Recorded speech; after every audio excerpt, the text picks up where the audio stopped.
আসসালামু আলাইকুম রহমতুল্লাহ বরকাতুহ। বিসমিল্লাহির রহমানির রহিম। আলহামদুলিল্লাহ ওয়াসসালাতু ওয়াসসালামু আলা রাসূলিল্লাহ ওয়া আলা আলিহি ওয়া সাহবিহি আজমাইন ওয়া বাদ। সম্মানিত শ্রোতা দর্শক মণ্ডলী, আল্লাহ রাব্বুল আলামিনের প্রশংসা এবং প্রিয় নবী সাল্লাল্লাহু আলাইহি সাল্লামের উপর সালাত ও সালামের পর আজ মঙ্গলবার 20 জিলকাদা 1445 হিজরি মোতাবেক 28 মে 2024। আমাদের সামনে রয়েছে 10টি প্রশ্ন, বিভিন্ন দেশ থেকে আসা সাপ্তাহিক প্রশ্ন উত্তর পর্ব নম্বর 73। আমরা এই 10টি প্রশ্নের উত্তর সংক্ষেপে আপনাদের সামনে পেশ করার চেষ্টা করব। আল্লাহ রাব্বুল আলামিন যেন সকলকে উপকারী জ্ঞান দান করেন এবং সঠিক কথা জানার, বলার, আমল করার এবং সেই দিকে আহ্বান করার তৌফিক দান করেন। প্রথম প্রশ্ন করেছেন, বলছেন, আসসালামু আলাইকুম শেখ। ওয়ালাইকুম আসসালাম রহমতুল্লাহ। এক বোন আমেরিকা থেকে জানতে চেয়েছেন যে তার ছেলেকে যে শিক্ষকের কাছে পড়ান সে বলেছে শেষ রাতে আল্লাহ তাআলার কাছে চাইলে আল্লাহ পাক দোয়া কবুল করেন, কিন্তু আল্লাহ পাক যে শেষ রাতে প্রথম আকাশে নেমে আসেন সেটা নাকি ভুল। নাউযুবিল্লাহ মিন যালিক।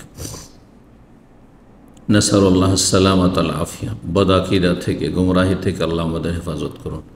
তিনি আরও বলেন, আল্লাহ তাআলার কি দরকার সপ্তম আকাশ থেকে নেমে এসে বান্দার দোয়া শোনার ও কবুল করার? আল্লাহ এরকমের পথভ্রষ্ট গুমরাহ থেকে, আর বহু এরকম পথভ্রষ্ট গুমরাহ হয়েছে, তাদের অনিষ্ট থেকে মুসলিম জাতিকে রক্ষা করেন। আল্লাহ চাইলে তো সপ্তম আকাশ থেকেই দোয়া কবুল করতে পারেন। এ ধরনের কথা বলা বা আকীদা রাখা কি ঠিক? মোটেই ঠিক নয়, গুমরাহি।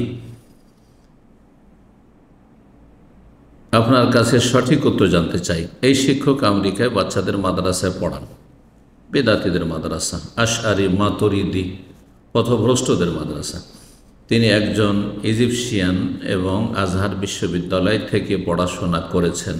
এই জন্য তো আমি আজহারিদের সম্পর্কে বলেছি যে তারা অধিকাংশই হচ্ছে আশআরি মাতুরিদি ভ্রান্ত আকীদার। ইল্লা মাশাআল্লাহ যাদের ব্যাকগ্রাউন্ড হয়তো কোরআন সুন্নাহর অনুসরণ, সালাফি আকীদা মানহাজের, আর তারা সেখানে ডিগ্রি নেওয়ার জন্য শুধু লেখাপড়া করতে গেছেন, তাদের বিষয়টি ভিন্ন। আর এমন শিক্ষকের কাছে বাচ্চাদের পড়ানো যাবে কি? মোটেও যাবে না। সে আল্লাহর মডেল, নিজে পথভ্রষ্ট, অন্যদেরকে পথভ্রষ্ট করে। তো যেই ব্যক্তি পথভ্রষ্ট তার কাছে পড়াশোনার জন্য কচি কাচাদের দেবেন, তাহলে সে পথভ্রষ্ট করবে আপনার ছেলেদেরকে। আল্লাহ হেফাজত করুন। সহিহ বুখারীতে 2 জায়গায় হাদিসটি রয়েছে, 1077 এবং 6940। সহিহ মুসলিমে 1261। নবী সাল্লাল্লাহু আলাইহি ওয়াসাল্লাম বলছেন যে ইয়ানজিলু রাব্বুনা তাবারাকা ওয়া তাআলা কুল্লা লাইলাতিন ইলা সামাঈদ দুনিয়া হিনা ইয়াবকা সুলুসুল লাইলিল আখির। আমাদের রব তাবারাকা ওয়া তাআলা নেমে আসেন, ইয়ানজিলু নেমে আসেন। আল্লাহর নেমে আসা নজুল যেমন আল্লাহর জন্য উপযোগী, কিন্তু আল্লাহ নেমে আসেন এ কথা রাসূলুল্লাহ সাল্লাল্লাহু আলাইহি ওয়াসাল্লাম বলছেন। কখন নেমে আসেন? হিনা ইয়াবকা সুলুসুল লাইলিল আখির ইলা সামাঈদ দুনিয়া, নিকটবর্তী আকাশ পর্যন্ত। প্রথম আকাশে, যেটি আমাদের নিকটবর্তী আকাশ মানে প্রথম আকাশে নেমে আসেন যখন রাতের শেষ তৃতীয় অংশ অবশিষ্ট থাকে। এ হচ্ছে রাসূলুল্লাহ সাল্লাল্লাহু আলাইহি ওয়াসাল্লামের হাদিসের প্রথম অংশ। আল্লাহ নেমে আসেন এ কথা রাসূলুল্লাহ সাল্লাল্লাহু আলাইহি ওয়াসাল্লাম বলছেন। সুতরাং এটি হচ্ছে ওহী, আর ওহীতে কোনো ভুল নেই এবং ওহী মানা ফরজ। যেমন কোরআনে কারীম মানা ফরজ, তেমনি রাসূলুল্লাহ সাল্লাল্লাহু আলাইহি ওয়াসাল্লামের হাদিস হচ্ছে ওহী, সেটাও মানা ফরজ। শুধু কোরআনের কথা কেউ নেবে আর হাদিস নেবে না, সে পথভ্রষ্ট। সে পথভ্রষ্ট। কোরআন এবং হাদিস আকীদা আমলের ক্ষেত্রে সমান মর্যাদা রাখে, কারণ দুটো হচ্ছে শরিয়ার উৎস, ওহী। যদি কেউ বলে যে আল্লাহর কি দরকার প্রথম আকাশে নেমে আসার, তার মানে সে রাসূলুল্লাহ সাল্লাল্লাহু আলাইহি ওয়াসাল্লামের ওপর আপত্তি করছে যে ইয়া রাসূলুল্লাহ, আপনি কি বলছেন? আল্লাহর কি দরকার প্রথম আকাশে নেমে আসার? আপনি এরকম কথা বলছেন। সেই ব্যক্তি কোথাকার সে চিন্তা করুন, তার অবস্থান কোথায়? সে রাসূলুল্লাহ সাল্লাল্লাহু আলাইহি ওয়াসাল্লামের সে উম্মত, অনুসারী, নাকি অন্য কোনো দলের অন্তর্ভুক্ত? সে চিন্তা করুন আপনি। ফায়াকুলু, আল্লাহ বলেন, মাই ইয়াস্তাগফিরুনি ফাগফিরুল্লাহ, কে আমার কাছে ক্ষমা চাইবে তাকে ক্ষমা করব। মাই ইয়াসআলুনি ফাউতিয়াহু, কে আমার কাছে চাইবে তাকে আমি দেব। এইভাবে আল্লাহ রাব্বুল আলামিন বান্দাকে ডাকতে থাকেন। মাই ইয়াদুনি ফাস্তাজিব লাহ, তিনটি বাক্য রয়েছে। কে আমার কাছে দোয়া করবে তার ডাকে আমি সাড়া দেব, দোয়া শুনব। সুতরাং আমরা কোরআন এবং হাদিসে বিশ্বাসী এবং কোরআন এবং হাদিসের অনুসারী প্রতিটি মুসলিমের উপর ফরজ যে কোরআন এবং সহিহ হাদিসের অনুসরণ করবে এবং ওহির বিধান মোতাবেক জীবনযাপন করবে, আকীদার ক্ষেত্রে, ইবাদত বন্দেগীর ক্ষেত্রে, আখলাক, চরিত্র, ব্যবসা বাণিজ্য, লেনদেনের ক্ষেত্রে। 2 নম্বর প্রশ্ন বলছেন, আসসালামু আলাইকুম ওস্তাদ। ওয়ালাইকুম আসসালাম রহমতুল্লাহ। আমার একটা কিছু জানার ছিল, যখন প্রবাসী লোকেরা ব্যাংকে রেমিটেন্স টাকা পাঠায় তখন সরকার 1 লক্ষ টাকায় 2.5% বোনাস দেয়, বলতে 2,500 টাকা দেয়, 1 লাখে 2,500 টাকা দেয়, এই কথা বলছে। এটা কি গ্রহণ করা জায়েজ? জায়েজ। এটা সুদ নয়, কারণ টাকার বদলে টাকা নয়, বরং আপনাকে আসল টাকা, এখানে যেটা লেখা হচ্ছে যে আপনাকে যে রিয়ালটা বা যে কোনো দেশ থেকে টাকা পাঠাচ্ছেন আপনাকে 1 লাখ টাকা বাংলাদেশে দেওয়া হয়। যখন সরকারের ব্যাংকের মাধ্যমে আপনি টাকাটা পাঠাচ্ছেন তখন সরকার আপনাকে গিফট দিচ্ছে, সরকার গিফট দিচ্ছে যে টাকা তো আপনারই, সেটি 1 লক্ষ টাকা, আপনাকে অতিরিক্ত এটা বোনাস গিফট দিচ্ছে, সুতরাং গিফট নেওয়া জায়েজ, এতে কোনো রকমের আপত্তি নেই। 3 নম্বর প্রশ্ন বলছেন, আসসালামু আলাইকুম শেখ। ওয়ালাইকুম আসসালাম রাহমাতুল্লাহ। আমার মাথায় জিনের সমস্যা আছে, আল্লাহ শিফা দান করুন। সমস্ত অনিষ্ট থেকে, মানুষ জীবনের অনিষ্ট থেকে আমাদের সকলকে আল্লাহ হেফাজত করুন। প্রতিটি মুমিন মুমিনাতকে আল্লাহ রাব্বুল আলামিন সমস্ত শার ফাসাদ থেকে আল্লাহ হেফাজত রাখুন। সেই জন্য আমি নামাজে একদম মনোযোগ দিতে পারতেছি না, শুধু আজে বাজে চিন্তাভাবনা কুমন্ত্রণা দিচ্ছে, আর আল্লাহর ব্যাপারে নামাজে কোনো ভয় আসে না, আখিরাতের শান্তি শাস্তি নিয়ে অবিশ্বাস হচ্ছে, আল্লাহ হেফাজত করুন। আমি পরিপূর্ণ দিনে প্রবেশ করতে চাই কিন্তু পারতেছি না, এই অবস্থায় করণীয় কি? এই অবস্থায় প্রথম কথা, আল্লাহর কাছে আশ্রয় কামনা করবেন, ইস্তিআজা, পানাহ চাইবেন। ওয়াইম্মা ইয়ানজাগান্নাকা মিনাশ শাইতানি নাজগুন ফাস্তাইজ বিল্লাহ, যে শয়তানের পক্ষ থেকে কোনো রকমের কুমন্ত্রণা আসে তাহলে আল্লাহর কাছে আশ্রয় চাও। আউযু বিল্লাহি মিনাশ শাইতানির রাজিম, আউযু বিল্লাহ শব্দ বারবার করে আউযু বিল্লাহ পড়ুন। আউযু বিল্লাহিস সামিউল আলিম মিনাশ শাইতানির রাজিম মিন হামজিহি ওয়া নাফখিহি ওয়া নাফসিহি। দৈনিক যে ফরজ ওয়াজিবগুলি রয়েছে সেগুলি আদায় করুন। ফরজ ওয়াজিবে যেন কোনো ঘাটতি না থাকে, বিশেষ করে 5 ওয়াক্ত সালাত আদায় করুন। পুরুষরা হলে মসজিদে গিয়ে, মহিলা হলে যথাসময়ে আপনি নিজ বাড়িতে পর্দার ভেতরে ওয়াক্ত মোতাবেক আদায় করুন। সুন্দরভাবে সালাতগুলি আদায় করুন, তাহারা পবিত্রতার সাথে থাকার চেষ্টা করুন এবং সকাল সন্ধ্যার জিকির আজকার, ফরজ সালাতের পর জিকির আজকারগুলি পাবন্দি করুন। ঘরে কোনো রকমের ছবি ঝুলিয়ে রাখবেন না, প্রকাশ্যে রাখবেন না, হারাম যেন ঘরে না থাকে, মিউজিক না বাজে, গান বাজনা না হয়, ইত্যাদি ইত্যাদি। আল্লাহ হেফাজত করুন। 4 নম্বর প্রশ্ন বলছেন, আসসালামু আলাইকুম শেখ। ওয়ালাইকুম আসসালাম রহমতুল্লাহ। শেখ, বাংলাদেশ থেকে বলছি, আমার প্রশ্ন আছে, যদি কোরআন সুন্নাহর আলোকে উত্তর দিতেন তাহলে উপকৃত হইতাম। প্রশ্ন হলো, গর্ভবতী মহিলা রোজা রাখা অবস্থায় একাধিকবার বমি হলে কি রোজা হবে? বমি হওয়া রোজা ভঙ্গের কারণ নয়। রোজা ভঙ্গের যে কারণগুলি সহিহ হাদিস দ্বারা প্রমাণিত এবং কোরআনের আয়াতে কিছু ইশারা ইঙ্গিত রয়েছে, সেগুলির কোনো একটি তো বমি হলে রোজা নষ্ট হয় এমন কথা নেই। সুতরাং বমি যদি হয় তাতে রোজা নষ্ট হয় না। শরীর যদি সুস্থ থাকে আর রোজা রাখতে বেশি কষ্ট না হয়, অসুস্থর মতো না হয়ে যান, তাহলে রোজা রাখবেন। আর যদি দেখেন খুব বেশি বমি হয়েছে, যার ফলে এখন আমি অসুস্থ হয়ে পড়েছি, তাহলে আপনার জন্য ছাড় রয়েছে কাজা করার, ছেড়ে দিলে গুনাহ হবে না। ফামান কানা মিনকুম মারিদান আও আলা সাফারিন ফাইদ্দাতুম মিন আইয়ামিন উখর, তোমাদের মধ্যে কেউ যদি অসুস্থ থাকে অথবা সফরে থাকে, এর আওতাভুক্ত আপনি হবেন। ফাইদ্দাতুম মিন আইয়ামিন উখর, অন্য দিনের সংখ্যাগুলি পূরণ করে নেবেন। কিন্তু বমি হলে তাতে রোজা নষ্ট হয় না, এটি হচ্ছে সঠিক। হানাফি মযহাবে বলা হয় যে বমি যদি মুখ ভর্তি হয় তাহলে রোজা নষ্ট হবে ইত্যাদি। এইসব কথা কোনো সহিহ হাদিস দ্বারা প্রমাণিত নয়, যার ফলে এগুলো ভিত্তিহীন ফতোয়া। 5 নম্বর প্রশ্ন বলছেন, আসসালামু আলাইকুম শেখ। ওয়ালাইকুম আসসালাম রহমতুল্লাহ। প্রশ্ন করেছেন আমেরিকা থেকে, বলছেন জাকাতের টাকা দিয়ে রমজানের প্যাকেজ দেওয়া যাবে কি না? রমজানের প্যাকেজ দেবেন আপনি ইফতারের, আর সে ইফতার বন্টন হবে অভাবীদের মাঝেও এবং সচ্ছলদের মাঝেও। তাহলে চিন্তা করুন তো, এই জাকাতের পয়সা দিয়ে ইফতার পার্টি করা বা ইফতারি প্যাকেজ দেওয়া জায়েজ? মোটে জায়েজ না। আপনি রাস্তাঘাটে দিচ্ছেন অথবা কোনো গ্রামে বা শহরে দিচ্ছেন, সেখানে সব স্তরের লোকেরা ইফতার করবে। এলাকার সচ্ছল অসচ্ছল যারা জাকাতের হকদার, তারাও যারা জাকাতের হক রাখে না, জাকাত যাদের জন্য হারাম, তারাও সেখানে ইফতার করবে। তাহলে আপনার জাকাত কী করে আদায় হবে? সুতরাং এইভাবে যদি কেউ ইফতারি দেয় জাকাতের পয়সা দিয়ে, তাহলে জাকাত আদায় হবে না। একমাত্র বিশেষ গরিব ফ্যামিলি, অভাবী, যাদের জন্য জাকাত রয়েছে, যারা জাকাতের হকদার, হ্যাঁ, তাদেরকে যদি বিশেষভাবে দেয় যে তোমাদেরকে এগুলো দিলাম, এগুলো দিয়ে তোমরা ইফতার করো, তাহলে জায়েজ। আর তারপরে তারা দাওয়াত দিল কোনো সচ্ছল লোককে, সেটা ভিন্ন বিষয়। তখন কাউকে সাদকা জাকাত দেওয়া হলো, আর তারপর সে অন্য সচ্ছল লোককে জাকাত দিল, জায়েজ রয়েছে। নবী সাল্লাল্লাহু সাদাকাতুন ওয়ালা না হাদিয়া। বারিরা রাদিয়াল্লাহু তাআলা আনহু বলছেন, তোমার জন্য এটা সাদাকা জাকাত ছিল, কিন্তু আমাদের জন্য সেটা হাদিয়া, তুমি যখন আমাদের খাওয়ালে। আশা করি বোঝা গেছে। সুতরাং সাধারণভাবে ইফতার প্যাকেজ তৈরি করবেন আর দেবেন আপনি জাকাত থেকে, এতে জাকাত আদায় হবে না। আর যারা এই কাজগুলি করবে সবাই হারাম গুনহার কাজে জড়িত। আল্লাহ হিদায়াত দান করুন।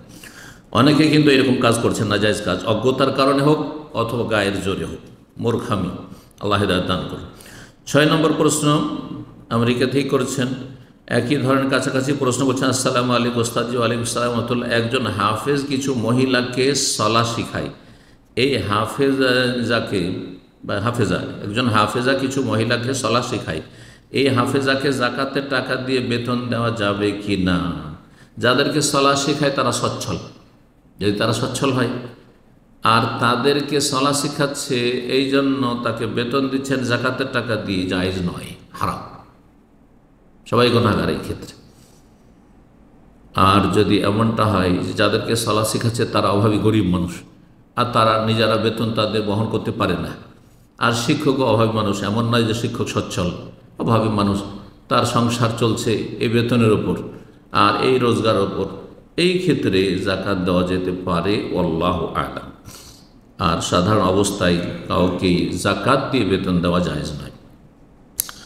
7 নম্বর প্রশ্ন এই আমেরিকা থেকে করেছেন, কাছাকাছি প্রশ্ন বলছে, আসসালামু আলাইকুম শেখ। ওয়ালাইকুম আসসালাম রাহমাতুল্লাহ। যারা রমজানের প্যাকেজ তৈরি করতে সাহায্য করে, অর্থাৎ ভলেন্টিয়ার হিসাবে কাজ করে, তাদেরকে জাকাতের টাকা দেওয়া যাবে কিনা? স্পষ্ট হারাম। জাকাত আপনি দিচ্ছেন আর কিছু ভলেন্টিয়ারকে রেখেছেন, যা জাকাতগুলি বন্টন করে আসো, আর তাদেরকে জাকাত থেকে দিবেন, এতে জাকাত আদায় হবে না। যে দেবেন গুনাহগার, আর যারা ভলেন্টিয়ার জাকাত নেবে তারা গুনাহগার। যদি জেনে শুনে তারা নেই যে আমাদেরকে জাকাতের টাকা থেকে পারিশ্রমিক দেওয়া হচ্ছে, তাদের জন্য নেওয়া জায়েজ নয়। জি, জাকাত দেবেন, ধরেন এখান থেকে আপনি বাংলাদেশে জাকাত দিচ্ছেন, আর কাউকে পাঠাচ্ছেন যে জাকাতে বিতরণ করে আসো, এখান থেকে একটা ফ্লাইটের টিকিট করে দিলেন, অথবা সেখানকার রাস্তা খরচ দিলেন, আপনার পকেট থেকে দিতে হবে। জাকাতের একটা অংশ দিয়ে এসব কাজ করা যাবে না, হারাম। এই বিষয়গুলি আমাদের দেশের অনেকে বুঝে না, যার ফলে হারামে জড়িত রয়েছে, আর তাদের জাকাতও আদায় হয় না। আল্লাহ হিদায়াত দান করুন। কিন্তু তারা মাসে 15-20 হাজার টাকার বেতনে চাকরি করে, জি, যাই হোক না কেন, জাকাত যিনি দিচ্ছেন তিনি পারিশ্রমিক দেবেন, বেতন দেবেন। কিন্তু জাকাতের অংশ তারা যদি গরিব হয়, তবুও তাদেরকে ভলেন্টিয়ারকে জাকাত দেওয়া এভাবে যাবে না, পারিশ্রমিক হিসাবে দেওয়া যাবে না। তারা গরিব হিসাবে তাদেরকে আপনি দিতে পারেন, যে জাকাতের হকদার সেই জন্য, কিন্তু পারিশ্রমিক হিসাবে দেওয়া জায়েজ নয়। 8 নম্বর প্রশ্ন বলছেন, আসসালামু আলাইকুম শেখ। ওয়ালাইকুম আসসালাম রাহমাতুল্লাহ। আমি বাংলাদেশ থেকে সাদমান বলছি। শেখ, আমার একটা প্রশ্ন ছিল, বোবা বা বাক প্রতিবন্ধী ব্যক্তির জবাই করা পশু পাখি কি হালাল হবে? ওলামারা বলেছেন যে হালাল, কারণ কোরআনে কারিমে সূরা তাগাবুনে মহান আল্লাহ ইরশাদ করেছেন আয়াত নম্বর 16-তে, ফাত্তাকুল্লাহ মাস্তাতাতুম, তোমরা যতটা পারো আল্লাহকে ভয় করো, যথাসাধ্য আল্লাহকে ভয় করো। বোবা কথা বলতে পারছে না, সুতরাং তার সে একজন মুসলিম, আর সে নিয়ত করে জবাই করছে, আর তার যদি বোধ শক্তি থাকে তাহলে তাকে ইশারা ইঙ্গিতে যদি তাকে শেখানো সম্ভব হয়, এটা ক্ষমতায় আছে। তার আশেপাশে যারা আত্মীয়রা রয়েছে, বাড়ির লোকেরা রয়েছে, তারা যদি ইশারা ইঙ্গিতে যে আল্লাহর নাম উচ্চারণ করতে হয়, আল্লাহর নামের ইশারা করছে, ইশারা ইঙ্গিত করে জবাই করছে, যথেষ্ট। আর যদি সেটাও সম্ভব না হয় আর জবাই করে সে মুসলিম, তার জবাই খাওয়া জায়েজ। বিসমিল্লাহ বলতে হবে, বিসমিল্লাহ আল্লাহু আকবার বলতে হবে। আর সে বোবা বলতে পারে না, সেই জন্য হালাল হবে না, এমন বিধান শরীয়তে নেই। জি।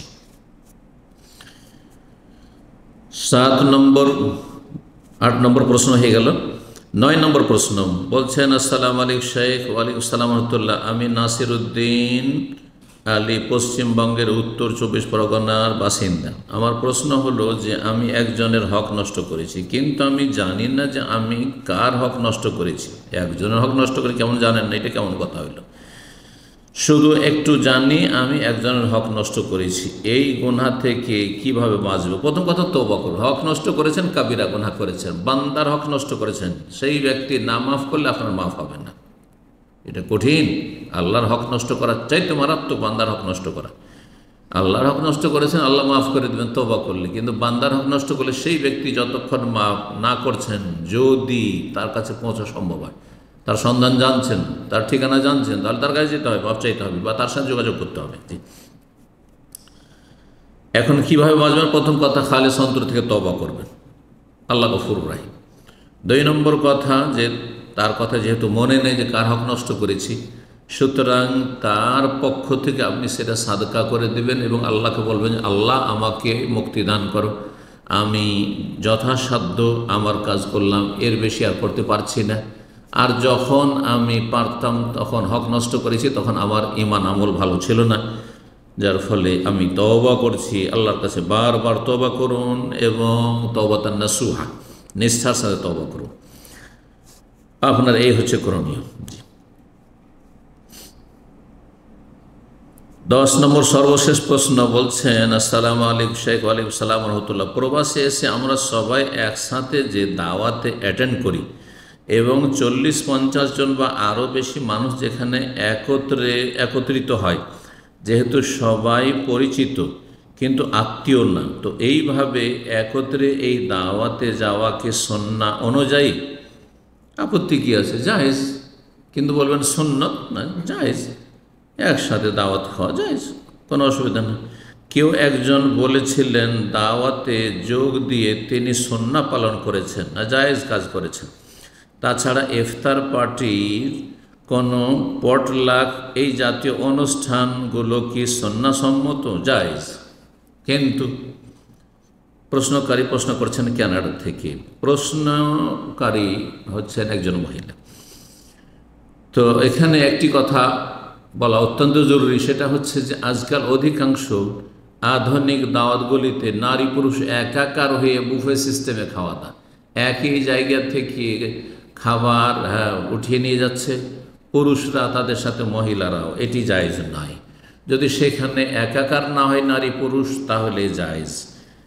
আর এটি সুন্নাত বলা যাবে না। সবাই মিলে শেয়ার করছে সেই জন্য সেটাকে বলবে এটা নবীর সুন্নাত, না না। তবে যখন দেখা যাচ্ছে যে আমি একাই হয়তো এতগুলি লোককে খাওয়ালে আমার জন্য কষ্টকর হবে, অথবা কোনো একজন একা খাওয়াবে, তিনি কেন একা খাওয়াবেন, আমরা সবাই মিলে শেয়ার করব, সুতরাং প্রত্যেকে একটা করে ডিশ, একটা করে আইটেম বানিয়ে নিয়ে আসলো, আর তারপরে সবাই মিলে সেখানে শেয়ার করলো আর দাওয়াত করলো। যেটা বলতে চাইছেন জায়েজ, কোনো অসুবিধা নেই ইনশাআল্লাহ, ভালো কাজ। একজন অপরজনকে খাওয়াবে, এ তামোত্তম খাবার খাওয়ানো, সেটা অসচ্ছলকে খাওয়াইলে আরও বেশি নাকি। আর সচ্ছল লোকদেরকেও যদি আত্মীয় স্বজন বন্ধু বান্ধব পরিচিত দিনী ভাই বোনদেরকে খাওয়ান, তাতেও নেকি রয়েছে। সেটা ওই তো এমন আত্ম আলা হুব্বিহি মিসকিনা ওয়া ইয়াতীমা ওয়া আসীরা। আল্লাহ রাব্বুল আলামিন খাবার খাওয়ার কথা যে বলেছেন, সেখানে যেমন যারা অসহায়, মিসকিন, এতিম এবং বন্দি, তেমনই অন্যদেরকে খাওয়ার ক্ষেত্রেও রয়েছে। জি, সুতরাং খাবার খাওয়ানো একটি সওয়াবের কাজ, কোনো অসুবিধা নেই। আল্লাহু তাআলা আ'লাম। ওয়া সাল্লাল্লাহু সাল্লাম নবিয়ানা মুহাম্মদ ওয়া আলা আলিহি ওয়া সাহবিহি আজমাইন।